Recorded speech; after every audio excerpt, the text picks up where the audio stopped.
So let me say a few words about the Melancholy Galliard by John Dowland. This is one of his solo lute works and a great example of one of his melancholy kind of style works, as well as the variety that occurs in his galliards, with this one being a little bit on the slower side.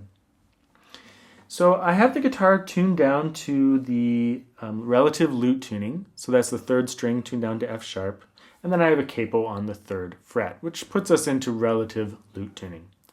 If you haven't done that before, there's easier works you can try out, but I've also included a video, so if you go to the sheet music page with the link in the description, I have a separate video on how to tune the third string down and put the capo on and why we do that. But in general, it lightens the pitch, so it raises the pitch a little bit, lightens the mood, and also the capo kind of equalizes the sound of all the notes. All the notes end up being fretted on the frets. So in this particular work, it's one of my favorite works, but it is a little bit more challenging. The key of the piece and the chord shapes that he chose, you will encounter a number of stretches and quite a bit of barré as well. So throughout the piece, there'll be some challenges, especially at first when you're going really slow, but later on when you can do a little bit of lift and bounce to the chords, you don't have to hold any of those very long, but we'll talk more about that. So I really think it's important to use the capo in this particular case. I have seen editions of this piece in regular tuning and it works fairly well, but of course using it in the original tuning is more similar to what Dowland did and how the piece was written, but also if you're playing a set of Dowland works, you're probably going to have to tune down, most likely. Putting the capo on I think is very important as well because some of the stretches are quite large and they're not that extreme really, they're all very secure, but at the same time they're large enough that the lute is such a smaller instrument that I think some of the stretches work much better with the capo on. It just eases it a little bit, especially later on when you want to sustain some of the notes and you're doing some stretch, just tiny stretches. I think the capo really helps with that. So for this particular work, we're tuned down and I really recommend the capo. Besides that, my edition really follows Dowland's tablature. So when he, does a barré, I do a barré. In some of the places, he'll jump up on a single string. I follow his fingering the majority of the time. So you could try refingering a few sections. But let's just quickly go through the piece and just take a look at it. So very clear phrases.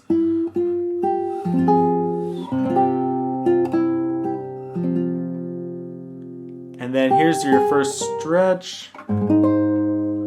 It's not that difficult because it's very secure with the barré, but nevertheless, you do have to navigate it.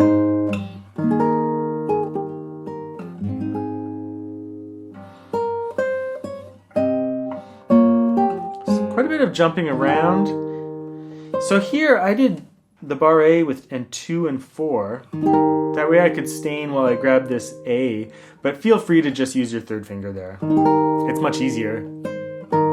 And the loss is minimal. So if you don't like that second finger there, just use your third. That's in bar 6.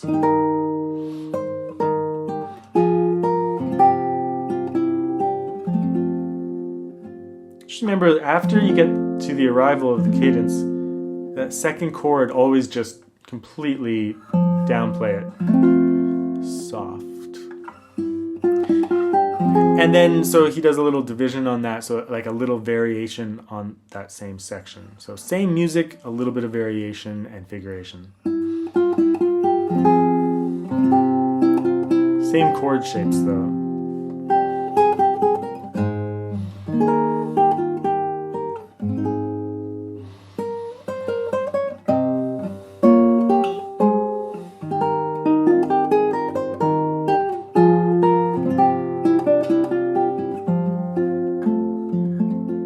All Dowland's fret, so he closes all of that material. So now we have a new section.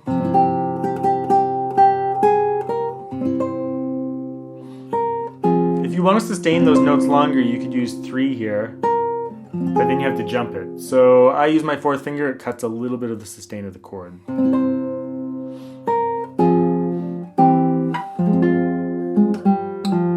try to hold on to these notes. If you wanted to hold on even more,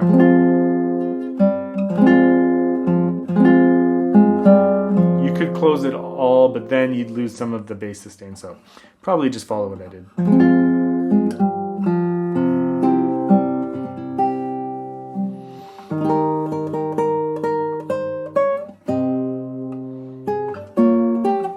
I wish there was a solution there, but you just have to hop the second finger pretty quickly into all these shapes. Quite a bit of jumping from shape to shape, but if you have a little bit of a bounce and lift to the sound, you can navigate it within the style. So at bar 25, we have a repeat of the previous section, but with some variation, so a division on that previous section.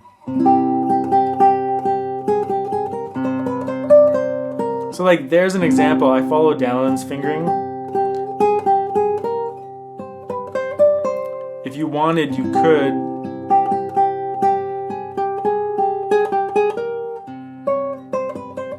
do it in upper position to navigate it, but it doesn't really matter what you do. Just make sure it's nice and legato and phrased nicely.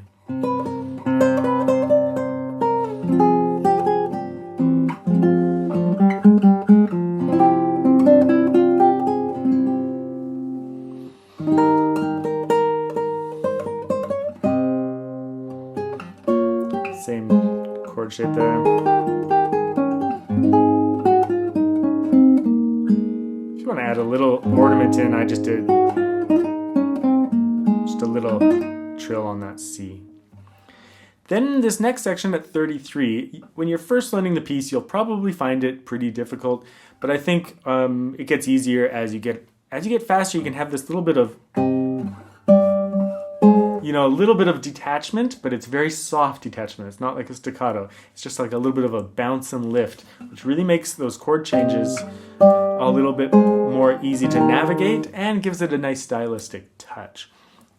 You could barre through there, but I really find I like to lift a little bit. It just makes all the chords feel a little bit more bouncy, and I get to just hop my fingers from one to one, and it makes my hop from one chord to the next the same for each chord. I like hop, hop, hop, which I find stylistically it's easier to control the texture and to get the actual chords.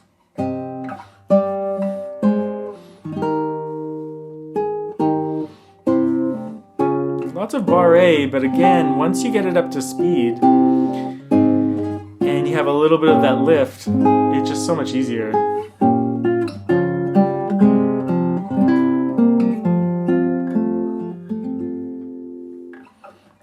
And then we have a variation on that section, a division.